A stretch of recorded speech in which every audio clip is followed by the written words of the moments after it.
Muy buenos días.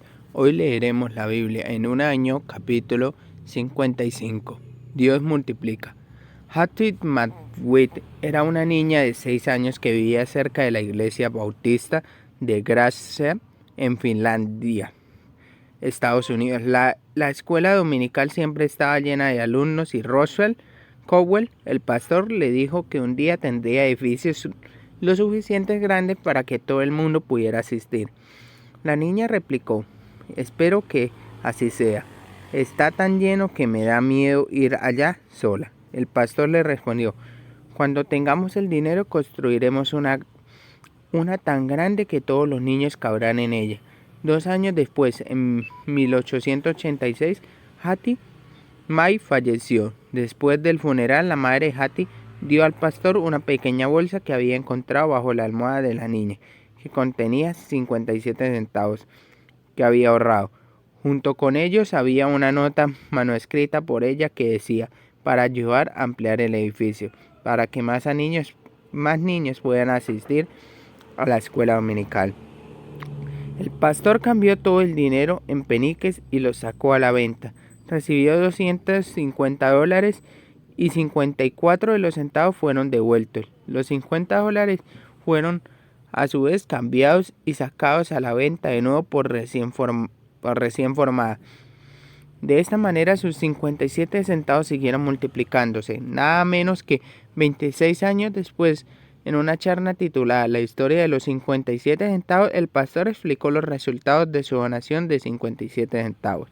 Una iglesia con una membresía de más de 5.600 personas, un hospital donde miles de personas habían sido tratadas, 80.000 jóvenes asistiendo a la universidad y 2.000 personas saliendo a predicar el evangelio. Todo esto sucedió porque Hattie McWitt invirtió sus 57 centavos. El tema de la multiplicación sale a lo largo en toda la Biblia, lo que no se puede lograr mediante la suma. Dios lo hace por la multiplicación. Recogemos lo que sembramos, solo que multiplicamos muchas veces lo que damos al Señor. Él lo multiplica. Ahora vamos a leer Salmos 25, al 16 al 22. Dios mío, mírame y ten compasión de mí, que estoy solo y triste.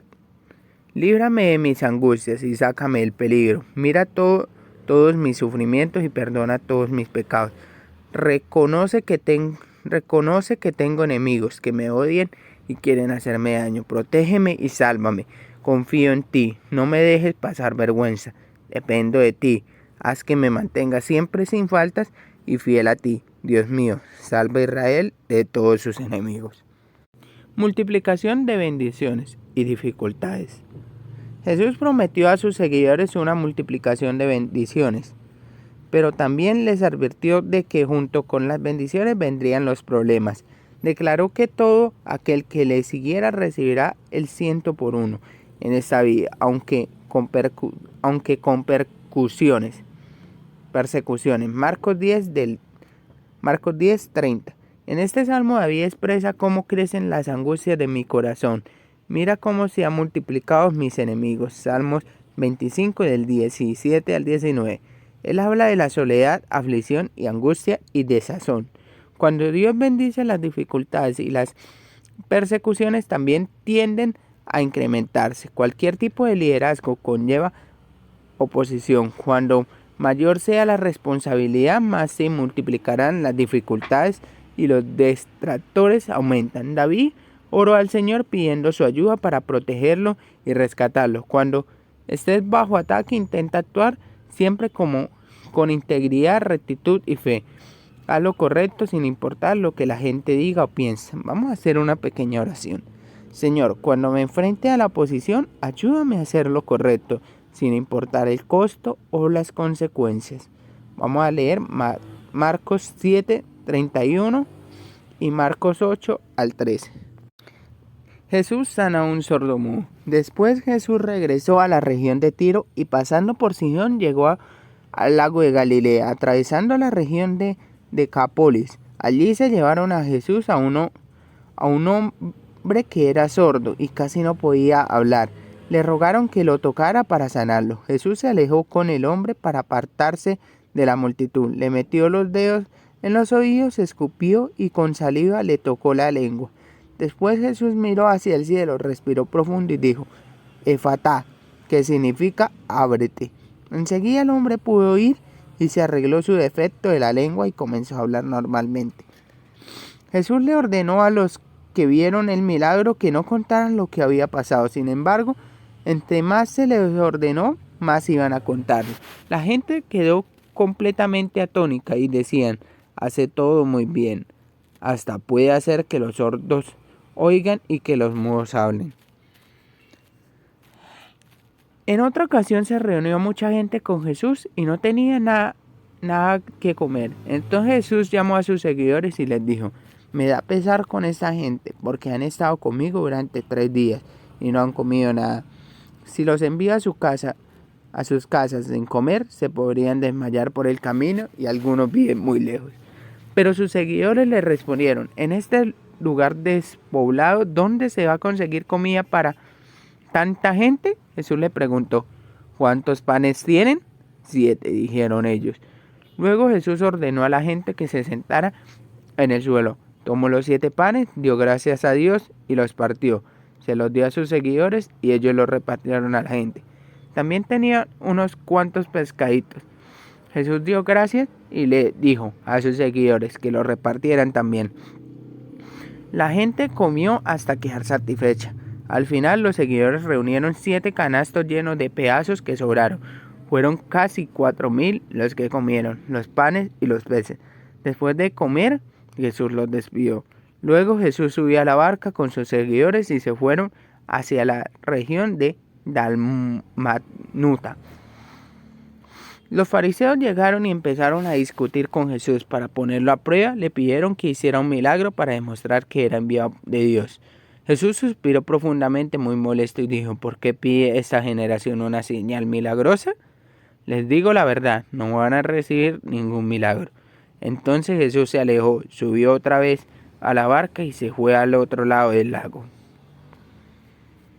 Multiplicación de los recursos. En este pasaje vemos la extraordinaria multiplicación de la provisión de Dios. Jesús alimentó a los 4,000 con 7 panes y unos cuantos peces. Los discípulos recogieron 7 canastas llenas de pedazos que sobraron, pero lo que más interesante es que Jesús no se limitó a hacer un milagro. Lo primero que hizo fue involucrar a los discípulos. Los llamó para explicarles lo que quería hacer. Les permite pensar en una solución a su manera, quizás con la esperanza de que recordaran cómo dieron de comer a 5,000. Luego recaba su ayuda pidiéndoles la comida que tengan. Solo entonces Jesús realiza el milagro, multiplicando la comida que ellos le habían dado. Incluso entonces hace que los discípulos ayuden y distribuyan la comida. A Jesús le encanta implicarnos en sus planes y en su obra. El papel de los discípulos parece muy pequeño comparado con lo que Jesús es capaz de hacer. Dios puede hacer muchísimo con una cantidad muy pequeña. Sea lo que sea que le des a Dios, Él lo multiplica. El pasaje de hoy comienza con otro milagro de Jesús. Sanó a un hombre que era sordo y tartamudo. Oró por él con un profundo suspiro. Puede que aquella fuera el tipo de oración que Pablo describe como gemidos que no pueden expresarse con palabras. Está en Romanos 8:26, que representan al Espíritu Santo batallando en oración a través de nosotros. Jesús dijo al hombre: Efatá, que significa ábrete. Eso está en Marcos 7:34. Sin duda Jesús, por ser consciente de la multiplicación de la oposición, les mandó que no se lo dijeran a nadie. Pero cuanto más se lo prohibía, tanto más lo seguían propagando. Después del milagro de la multiplicación, Jesús despidió a la multitud para poder concentrarse en un grupo más pequeño de sus discípulos. A pesar de las necesidades de la masa de gente eran incontables. Evangelización y sanación. Jesús priorizó el tiempo con un pequeño grupo de líderes. A pesar del milagro de la multiplicación y de todos los demás milagros, no todo el mundo creyó. Llegaron los fariseos y comenzaron a discutir con Jesús. Para ponerle a prueba, le pidieron una señal del cielo. Querían una prueba externa y determinante de su autoridad. Estaban ciegos espiritualmente y eran incapaces de reconocer las señales de Dios que había dado. Se podía pensar que alimentar a 4,000 con unas pocas hogazas y pescados habría sido una señal más que suficiente, obvia. Quería elegir sus propias señales y Jesús se negó a hacerlas. Hoy en día sigue siendo verdad que los milagros no siempre conducen a la fe. La gente con prudencia descarta los milagros pensando que tienen que haber otra explicación plausible. Vamos a hacer una pequeña oración. Señor, gracias porque pudiste hacer muchísimo con una cantidad pequeñísima y porque multiplicarás aquello que yo te dé. Oh Señor, hoy te doy mi vida, mi tiempo y todo lo que tenga. Vamos a leer Éxodo 35, del 1 al 36 y Éxodo 38. Normas sobre el día del descanso. Moisés reunió a todos los israelitas y dijo: les voy a dar las órdenes que el Señor pide que cumplan. Trabajarán durante 6 días, pero el séptimo día descansarán y lo ofrecerán al Señor. El que trabaje ese día será condenado a muerte. El día de descanso no encenderán ni siquiera un fuego en el lugar donde viven. Ofrendas para la carpa sagrada. Moisés les dijo a los israelitas: esto es lo que el Señor les ordenó que hicieran. Recojan entre ustedes una ofrenda al Señor. Todo el que voluntariamente quiera traer una ofrenda al Señor. La ofrenda puede ser de oro, plata o bronce, tela azul, morada y roja, lino fino, pelo de cabra, cuero de carnero teñido, cuero fino cubierto de cuentas azules, madera de acacia, aceite para lámparas, perfumes para el aceite de consagrar y para el incienso aromático, piedras de onice y otras piedras preciosas para colocar en el efod y en el pectoral. Todos los que tengan habilidades artistas deben venir a hacer lo que el Señor ordenó. El santuario, su carpa y su cubierta, sus ganchos, sus marcos, sus varas, sus columnas y sus bases. El cofre del pacto con sus varas y su tapa, la cortina que cubre el sitio donde está el cofre, la mesa con sus varas, utensilios y el pan de la presencia, el candelabro para la iluminación con sus accesorios, lámparas y el aceite para iluminar, el altar para quemar incienso con sus varas, el aceite de consagrar y el incienso aromático, la cortina que cubre la puerta trae la carpa sagrada, el altar para los sacrificios que deben quemar completamente con sus rejillas de bronce, varas y utensilios, el lavamanos con su base, las cortinas del patio con sus columnas y sus bases, la cortina que cubre la entrada del patio, las estacas para sostener la carpa sagrada, las estacas para sostener las cortinas, las cuerdas del patio, toda la ropa que han de hacer para que los sacerdotes oficien en el santuario, la ropa del sacerdote Aarón y la ropa para sus hijos cuando oficien como sacerdotes, la gran ofrenda del pueblo. Luego todos los israelitas se retiraron de donde estaba Moisés. Y todo el que se motivó y tuvo buena voluntad vino y trajo una ofrenda al Señor para que la echadura de la carpa del encuentro, de sus utensilios y de la ropa sagrada. Todos los hombres y mujeres que voluntariamente quisieron traer broches, aretes, anillos, brazaletes y todo tipo de joyas de oro, dándole así al Señor ofrendas de oro. Todo el que tenía lino fino, tela azul, morada y roja, cueros de carnero teñidos y cuero fino cubiertos de cuentas azules lo traía. Todo el que quería dar plata o bronce lo daba ofreciéndolo al Señor. Todo el que por alguna razón tenía madera de acacia la llevaba. Las mujeres que tenían la habilidad de tejer a mano traían sus tejidos de tela azul, morada y roja y lino fino. Todas las mujeres que tenían capacidades artísticas hilaron pelo de cabra. Los jefes trajeron piedras de onice y otras piedras para poner en el efod y en el pectoral. Además trajeron especias aromáticas, aceite para las lámparas y aceite para consagrar, y también incienso aromático. Todos los israelitas que buenamente quisieron le llevaron ofrendas al Señor para construir todo lo que el Señor le ordenó a Moisés. Betzalel y Aholiab. Luego Moisés le dijo a los israelitas: el Señor eligió a Betzalel, hijo de Uri y nieto de Hur, de la tribu de Judá, y los llenó del Espíritu de Dios, con sabiduría, inteligencia y actitud para realizar todo tipo de trabajo. Diseñar y trabajar con oro, plata y bronce, cortar y montar piedras preciosas y hacer toda clase de carpintería artística. Dios le dio habilidades para enseñar a Betzaleel y a Aholiab, hijo de Ahisamach, de la tribu de Dan. Le dio también habilidades para realizar los trabajos de carpintero y de orfebre, y la destreza para tejer y coser tela azul, morada y roja y lino fino. Además, son capaces de realizar cualquier trabajo de planeación y diseño. Así que Betzaleel y Aholiab y todos los otros que tengan habilidades harán lo que el Señor les ordenó. El Señor les dio esa capacidad para realizar todo el trabajo necesario para construir este santuario. Moisés llamó a Betzaleel y a Aholiab y a todos los demás a los que el Señor le había dado habilidades. Todos fueron porque querían ayudar. Moisés le entregó todas las ofrendas que el pueblo había dado para la construcción del santuario. Todas las mañanas el pueblo llevaba más ofrendas, hasta que todos los trabajadores expertos que estaban trabajando en la construcción del santuario dejaron su labor. Fueron a ver a Moisés y le dijeron: el pueblo está trayendo mucho más de lo que necesitamos para construir lo que el Señor nos pidió. Entonces Moisés dio una orden y ellos se encargaron de difundirla por todo el campamento, que nadie, hombre ni mujer, haga más ofrendas para la construcción del santuario. Así se le prohibió al pueblo que siguiera llevando más ofrendas, porque ya había llevado más que suficiente para realizar todo el trabajo. La carpa sagrada. Luego los trabajadores expertos comenzaron a hacer la carpa sagrada con 10 cortinas hechas de lino fino y tela azul, morada y roja. Les hicieron con diseños de seres alados bordados hábilmente. Cada cortina medía 12 metros y medio de largo y 2 metros de ancho. Las cortinas eran del mismo tamaño. Unieron las cortinas en 2 grupos de 5 cortinas.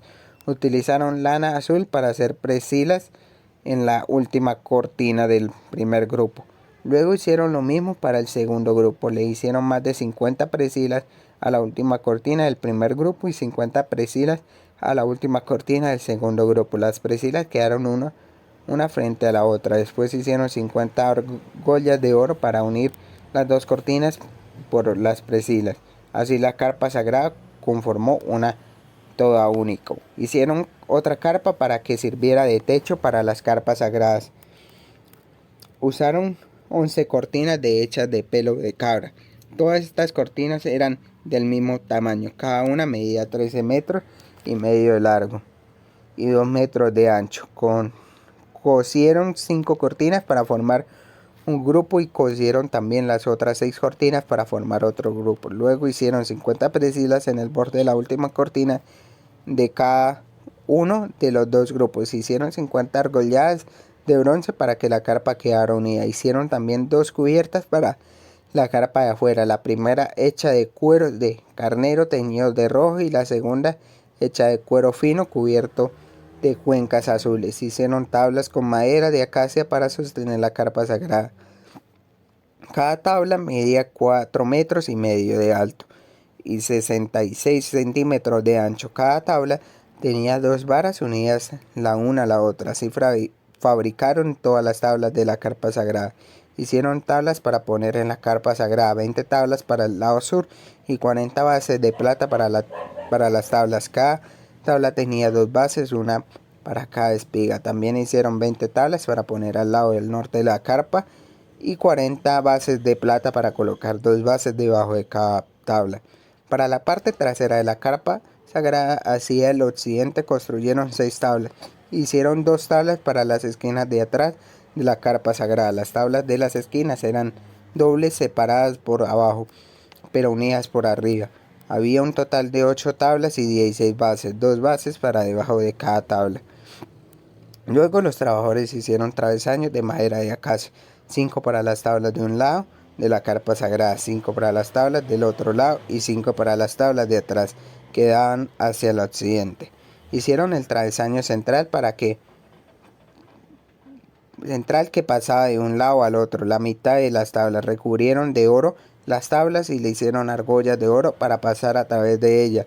Los travesaños ya cubiertos de oro. Hicieron un velo con lino fino y tela azul, morada y roja y le bordaron muy hábilmente un diseño con seres alados. Hicieron 4 postes de madera de acacia los recubrieron de oro y les colocaron ganchos de oro y 4 bases de plata. Luego hicieron la cortina para cubrir la entrada de la carpa. Le hicieron con tela azul, morada y roja y con lino fino. Además le bordaron figuras. Hicieron los 5 postes con madera de acacia, los recubrieron de oro y les colocaron ganchos de oro. Además le pusieron 5 bases de bronce. Multiplicación de los voluntariados. A lo largo de los años he constatado los impresionantes logros que son posibles cuando todos y cada uno de los miembros de una pequeña congregación se comprometen en la oración, el servicio y en dar. El pueblo de Dios se enfrenta a la tarea titánica de construir el tabernáculo. Lo hicieron por medio de la multiplicación del compromiso de los voluntariados. Moisés reunió a toda la comunidad. Esto es lo que hace falta en cada iglesia hoy en día, orando todos. En el pasaje de ayer vimos cómo todos estaban unidos en la oración y en la adoración. Todos ellos se inclinaban y adoraban.